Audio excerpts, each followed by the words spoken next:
성경이 쏠걷다. 오늘은 사사기 마지막 장인 사사기 21장입니다.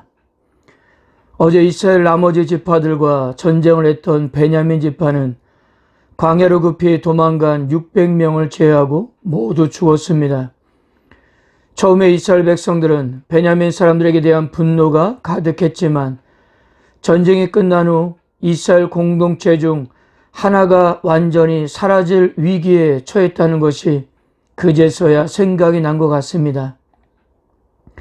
그들은 하나님 앞에 가서 큰 소리로 울부짖었습니다. 3절입니다. 이르되 이스라엘 하나님 여호와여, 어찌하여 이스라엘에 이런 일이 생겨서 오늘 이스라엘 중에 한 지파가 없어지게 하시나이까 하더니. 사랑하는 성도 여러분, 이들은 어이없게도 하나님 앞에 와서 울면서 어찌하여 이스라엘에 이런 일이 생겼느냐고 마치 이렇게 된 것이 하나님의 잘못인 것처럼 따지고 있는 형국입니다. 솔직히 이번 동족 간의 전쟁에서 이스라엘 공동체가 의사결정을 하는 과정에서 단 한 번도 하나님의 뜻을 물어본 적이 없었습니다. 자신들 스스로가 성급하게 결정하고 하나님께는 통보하는 시기였잖아요. 그런데 이스라엘 공동체가 붕괴된다는 근본적인 문제에 다다르게 되자 왜 하나님께서 이렇게 되도록 내버려 두었느냐 하는 시기였던 겁니다. 자, 여기서 중요한 것이 이것입니다. 이들은 이러한 일을 경험하고 자기 성찰을 통해서 처음부터 무엇이 잘못되었는지를 정확하게 알아야 했습니다. 그 잘못을 정확하게 인지할 수만 있다면 지나간 일은 어쩔 수 없다 하더라도 그와 같은 실수를 다시 반복하지 않을 수 있기 때문입니다. 그런데 전체 이스라엘 백성들은 잘못을 저지르고 나서도 무엇 하나 배운 것이 하나도 없었어요. 그러니 앞으로 진행되는 사항도 도저히 상상할 수 없는 결정을 하고 있었던 것입니다. 이스라엘 백성은 이와 같은 사건 이외에도 그것을 해결하는 과정 역시 하나님의 뜻을 물어야 했습니다. 그러나 그들은 먼저 조금이라도 자신에게 돌아갈 수 있는 피해를 잊지 않기 위해서 하나님 앞에 다 맹세로 걸어놓고 또 다시 자기들 나름의 방법을 찾았던 것입니다. 7절입니다. 그 남은 자들에게 우리가 어떻게 하면 아내를 얻게 하리요 라고 하면서 결정한 것이 전쟁에 참여하지 않았던 야베스 길르앗을 공격해서 살아남은 베냐민 사람 600명의 아내를 구하도록 한 것입니다. 이 방법 역시도 가나안 족속들에게나 적용되었던 진멸이었습니다. 11절입니다.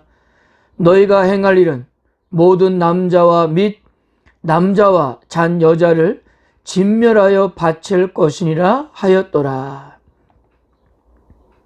여러분, 야베스 길르앗 사람들도 이스라엘 백성들이었지만 베냐민 사람 600명의 아내를 얻기 위해서 비참하게 진멸하고 결혼하지 않았던 처녀 400명을 데리고 온 것입니다. 한 지파를 살리기 위해서 한 가문을 진멸하는 것이 과연 하나님의 뜻이었을까요? 이 역시도 하나님의 뜻을 구하지 않고 자신들의 생각대로 한 결과였던 것입니다. 그렇게 했는데도 200명의 처녀가 부족하자 이들이 생각해낸 방법은 납치극이었습니다.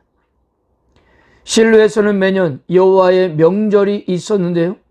이때 참석하는 여자를 납치해서 아내로 삼으라고 한 것입니다. 이것을 공식적으로 묵인하겠다는 거였어요. 이 실로는 에브라임 지파에 속한 성읍이었습니다. 그러므로 이 성읍의 사람들도 이스라엘 전체가 베냐민 사람들에게 자식을 주지 않겠다고 맹세를 했기 때문에 자식을 아내로 주면 안 되었어요. 그런데도 이스라엘 지도자들의 논리가 무엇입니까? 알고 자식을 준 것이 아니라 납치당한 것이니 괜찮다는 논리였어요. 맹세를 했기 때문에 자식을 아내로 주면은 안 되는데 그들이 납치를 해 갔기 때문에 어쩔 수 없다는 식이었던 것입니다. 사랑하는 성도 여러분, 도대체 무엇이 이들을 이런 괴물로 만들어 버렸던 것일까요? 사사기 성경 기자는 마지막으로 이렇게 결론을 내립니다. 25절입니다. 그때 이스라엘의 왕이 없으므로 사람이 각기 자기 소견에 옳은 대로 행하였더라. 즉 무엇입니까? 그들에게는 여호와 하나님이 계시지 않았기 때문입니다. 의사결정의 최고의 책임자였던 사사나 종교 지도자들이 모두 하나님을 잃어버렸기 때문이에요. 그리고 하나님만을 잃어버린 것이 아니라 왕이신 여호와 하나님을 오히려 자신들의 수단으로 삼아 스스로가 하나님이 되고 왕이 되어서 자기들의 눈에 보기에 좋은 대로 살았던 시대였기 때문입니다. 즉 최악 중에 최악이었던 것입니다. 제가 사사기 서론에서 말씀드린 것 같이 사사시대의 모습이 곧 우리가 살고 있는 시대와 많이 닮았다고 했습니다. 이스라엘 백성들은 가나안 땅에 정착하면서 가나안 문화를 수용하고 그렇게 하나님을 떠났습니다. 우리 역시 예나 지금이나 세상적인 가치관에 물들어 그렇게 살고 있습니다. 세상과 구별됨 없이 세상이 다 옳은 것처럼 생각하고 그렇게 살고 있어요.